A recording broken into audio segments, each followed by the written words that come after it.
Bonjour à tous. De quoi est composée la matière qui nous entoure?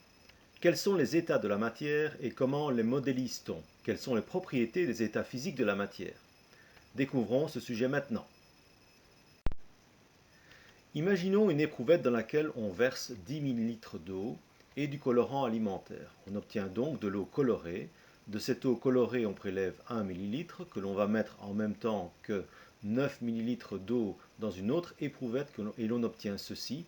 On continue en prélevant 1 ml de ce nouveau mélange que l'on met en même temps que 9 ml d'eau encore dans une autre éprouvette et l'on obtient ceci. On répète l'opération autant de fois que possible, ce peut être des milliards de fois, jusqu'au moment où l'on n'obtient plus qu'un grain de colorant, qui sera d'ailleurs absolument invisible tellement il est petit. On vient ainsi de prouver que la matière est divisible, jusqu'au moment où l'on obtient un petit grain ou une petite particule qui n'est plus divisible. Cette particule s'appelle une molécule. On dit donc que la matière est constituée d'un ensemble de molécules indivisibles, extrêmement petites et non visibles au microscope. La molécule est la plus petite partie de la matière qui n'est plus possible de séparer ou diviser par des processus physiques. Les scientifiques ont alors mis au point un modèle pour représenter la matière et ses molécules. Voici un exemple, en n'oubliant pas d'indiquer également la légende, par exemple ici l'exemple de l'eau et la légende représentant la molécule d'eau. De façon générale, on représente les molécules à l'aide de petites formes géométriques entre lesquelles il y a de petits espaces qu'on appelle les espaces intermoléculaires. Au lieu de sphères, ce peut être aussi des triangles ou des losanges, etc.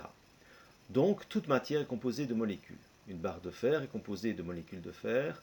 Un ballon de baudruche rempli d'hélium est rempli de molécules d'hélium, ainsi de suite.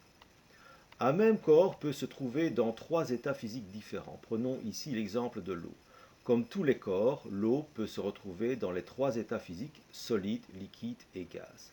J'insiste bien pour dire tous les corps, car aussi bien le fer que l'oxygène, par exemple, peuvent se trouver à l'état solide, liquide et gazeux. Les modèles moléculaires sont différents en fonction de l'état physique. Pour un solide, on voit que les molécules sont ordonnées, rapprochées, même liées, même si on sait qu'elles sont très légèrement agitées car elles vibrent sur elles-mêmes.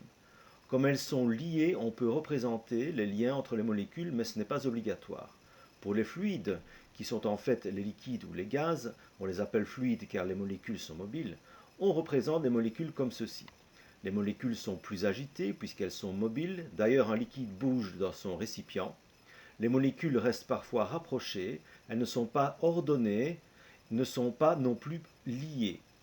Enfin, pour le gaz, les molécules sont très agitées. Vous savez qu'un gaz veut prendre toute la place disponible.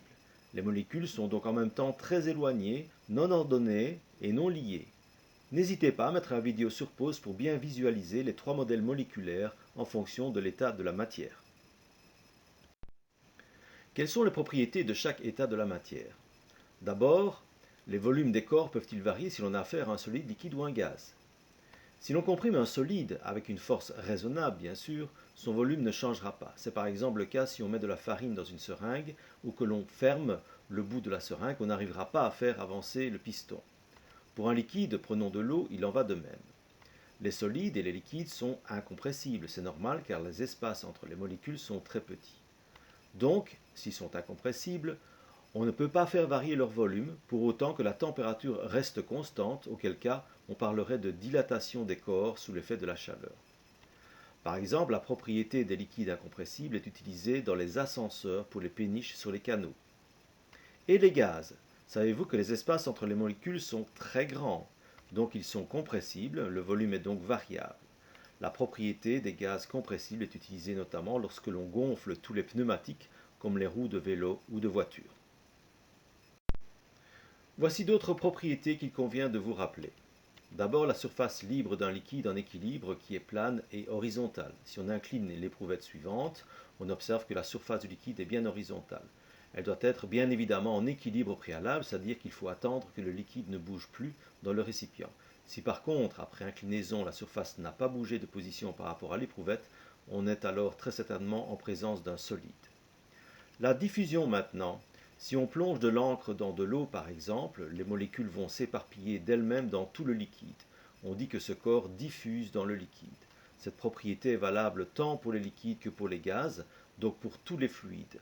Un liquide peut diffuser dans un autre liquide, un gaz dans un liquide, mais aussi un gaz dans un gaz.